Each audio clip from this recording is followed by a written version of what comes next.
Inamin ni Coach Team na sinuwerte lang ang Barangay Ginebra dahilan para maitakas ang Panalo versus Converge na nagdala sa kanila sa semis ng kasalukuyang ginaganap na PBA Philippine Cup Quarterfinals.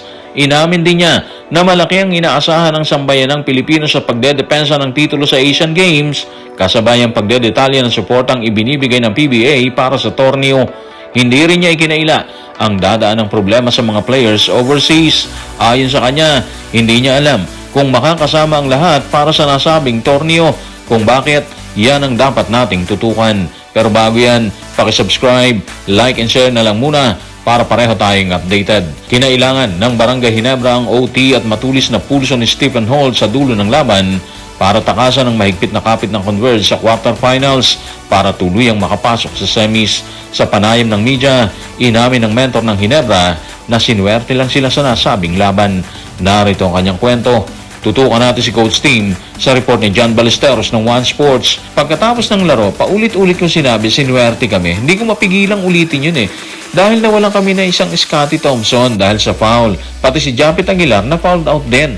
Nakabawi pa kami matapos ang 4-point shot na ipinasok ni Deliano at nagawa pa namin maipasok ang tira sa huli.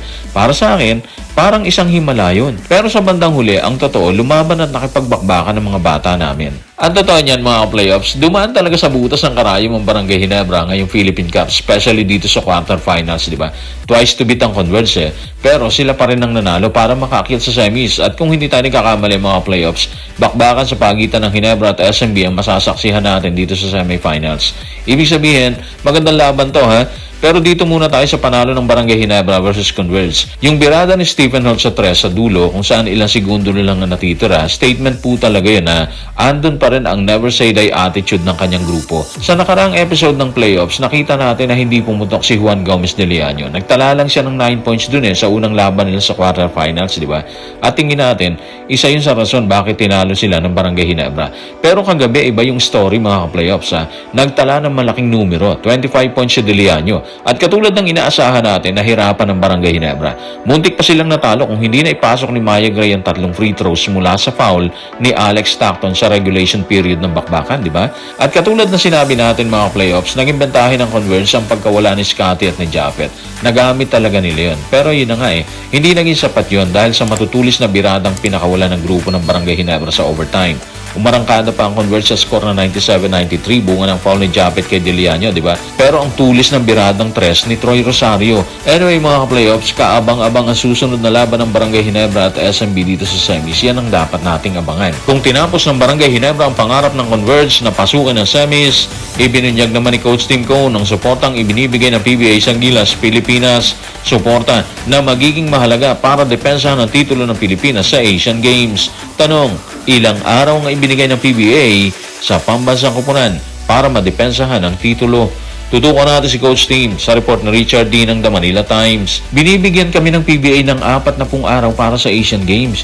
Yun yung pinakamahirap na bahagi kasi ipagtatanggol namin yung gintong medalya. Kaya sigurado, matindi yung inaasahan sa amin. Obviously, matindi yung aasahan ng sambayan ng Pilipinas sa Gilas dito sa Asian Games, di ba? Sila kasi champion So natural, aasa talaga tayong madepensahan nila ng maayos ang kampyonato.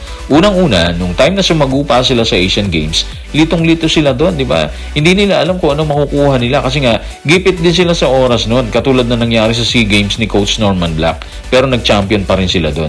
Tapos ngayon, buo na yung grupo. May binabandera silang programa, di ba?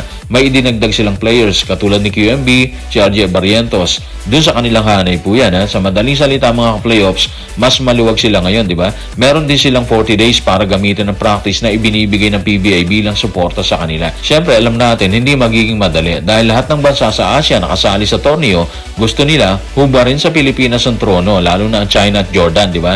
Kaya tingin natin magiging mainit ang kampanya ng Gilas dito sa Asian Games ngayon 2026. Dinig natin gaganapin ang torneo sa Japan by September po yan. At dahil may programa sila, may sinisilip din silang continuity dahilan para hindi sila magpalit-palit ng players, malaki yung chance na madepensahan nila yung titulo. Pero katulad nung nakita natin sa Asia Cup ng FIBA, hindi basta-basta ang hanay ng China mga playoffs.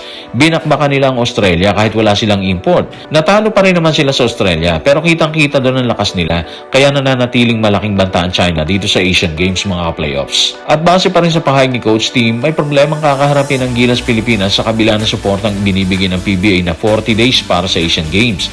Sa interview kasi kay Coach Tim Cone, sinabi niya na hindi daw niya alam kung available ang mga players overseas. Hindi rin daw niya alam kung papayagan sila ng kanilang mother team dahil hindi under sa regulation ng FIBA ang torneo, etong Asian Games. Pero ayon naman sa kanya, umaasa siya na mapapanatili niyang buo ang grupo para sa nasabing torneo. Mabigat ang mga playoffs dahil matitigas ang mga players overseas katulad ni Kevin Kembao, si Dwight Ramos, si AJ Edu, si Kai Soto, si Carl Tamayo. So sana makasama nila sa hanay ang lahat ng yan dahil malaking factor po talaga sila sa pambansang kupunan. So guys, maraming salamat.